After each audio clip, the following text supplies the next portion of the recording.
আমরা সকলেই কম বেশি গাছ ভালোবাসি। তাদের মধ্যে আমি একজন। আমার অনেক দিনের শখ, কিন্তু পড়াশোনা আর চাকরির মাঝে সময় হয়ে উঠছিল না। লাস্ট কিছু মাস ধরে আমি চাকরি ছেড়ে দিয়েছি। তাই ভাবলাম ঘরে বসে বসে নিজের ছোটোখাটো শখগুলো পূরণ করলে কেমন হয়। তাই আস্তে আস্তে একটা দুটো গাছ কিনতে কিনতে আজ আমার কাছে প্রায় 40টার মতো ফুলের গাছ আছে। তোমাদেরও যদি এরকম কোনো ইচ্ছা থেকে থাকে আমাকে অবশ্যই জানিও। যেহেতু আমি রং পছন্দ করি, তাই জন্য আমি ফুলের গাছ লাগাতেই ভালোবাসি। আমার বেশিরভাগ গাছ ফুলের।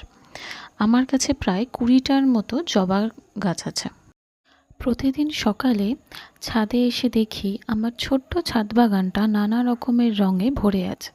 তখন আমার মনটা খুশিতে ভরে যায়।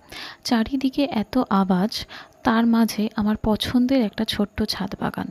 অনেকের বাড়ি বা ভিডিওতে দেখেছি খুব সুন্দর করে বাগানটাকে সাজিয়ে রাখে। আমার বাগানটা খুবই অগোছালো, তাই পুরোটা দেখাতে পারলাম না। তোমরাই বলো কি করে সাজালে আরও বেশি সুন্দর হবে আমার বাগানটা।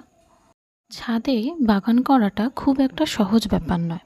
বৃষ্টি পড়লে গাছগুলোকে সরাতে লাগে জল পাস করানোর জন্য। আরও অনেক রকমের প্রবলেম আছে, কিন্তু শখ যখন করেছি সেটা তো পূরণ করতেই হবে। আজ এখানেই শেষ করলাম, বাকি কথা আবার পরে হবে। ভিডিওটা ভালো লাগলে চ্যানেলটা সাবস্ক্রাইব করতে ভুলো না।